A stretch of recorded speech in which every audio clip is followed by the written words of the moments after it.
I think Hatboro is kind of a typical suburban community, probably upper middle class. Horsham's a nice place to live. It's close to the city, but it's still in a suburban community. It's like a pretty good neighborhood. It's like a nice, classy town. But there's nothing to do.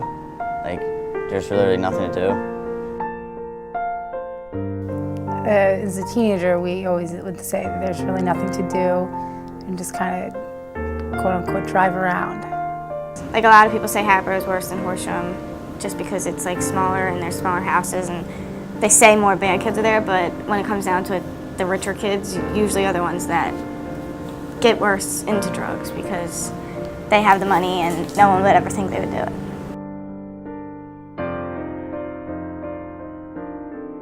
It's if you hear someone's doing drugs, it's kind of the normal thing. People aren't surprised anymore. It's more recently though that kids are moving up to the higher drugs. There's been talk of people using heroin and people using cocaine, and it's gone from just smoking pot with your friends to people are getting hooked on Oxycontin. That's always been an issue. You're in high school, you're gonna go to parties and drink, but then there's just also the prescription pills. A lot of people do those, the Xanax and just other stuff Oxycontins and all them, Percocet, but Oxycontins aren't really around that much anymore. But then there's also a lot of people do coke and dope, heroin. An addict can be addicted to anything, and whether it's drugs or whether it's addictive behaviors or gambling or sex or whatever it may be, an addict's an addict and they're going to be addicted to that behavior. The conversation I had with him, I think I'll never forget, because I remember he looked at me and he's like, "Colleen, you name any drug you want, I can get it for you right now." And I was like, "Seriously?" And he even said, most of the drugs that he gets, he's like, "I can just get them at CVS." I think it's a problem and it's only getting worse. And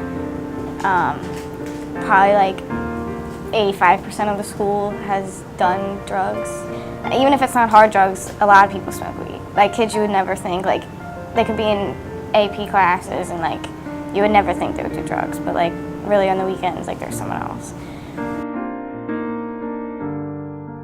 This friend that I was telling you about, he went to another school before he went to Hatboro Horsham, and he was this great football player, and he just stopped playing football because he started getting into drugs. And even looking at him, I'm like, you could have been so good, and you lost everything. He lost everything. We now know that we weren't aware of how severe it was at the time, but the first time that we were getting an idea that he was even dabbling in any kind of drugs was his senior year in high school, was just with marijuana, and just shocked us because we were really surprised. And I'm still in high school and I'm 19 years old because I didn't do anything. I didn't come to school for a while. I went to rehab twice. Spent a lot of money. Parents spent a lot of money on me, and I took a lot of money from them. My parents don't really trust me that much anymore. Drugs puts families through a lot, and it makes you realize how much you took for granted, how close you were to your other siblings and also your parents, because your parents fight a lot, and then your siblings get mad at each other because they're defending the one brother that does do the drugs, who plays the victim all the time. So it definitely tears the family apart, and it's hard to get back together from it. For a year and a half, I was addicted to Oxycontin, and then for the last 6 months, I went to heroin. And it's still hard to this day. It's a struggle for the rest of your life, because it's, like I said, I didn't just abuse it, I was dependent on it. My body couldn't be normal without it. I don't know if most people would understand this. I see such gifts that have come with this journey. It's more than a year, and our son is sober for almost 13 months now, but who's counting?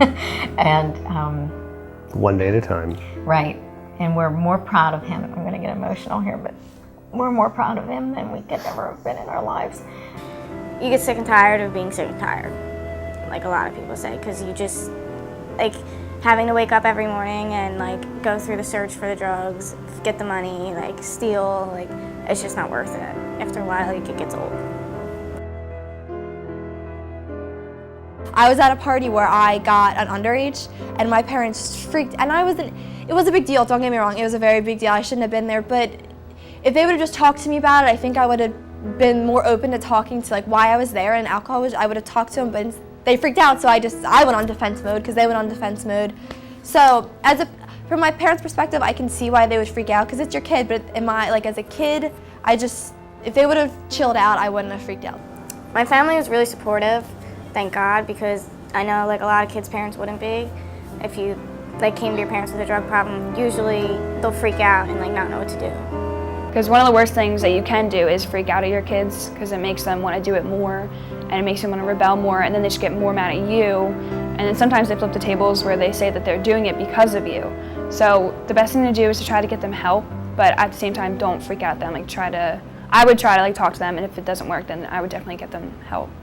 For parents, and then now we know in the rehab program is, you can't be the fixer. We're not the fixers. We're basically what we do. Our role is to teach them how to fix it themselves.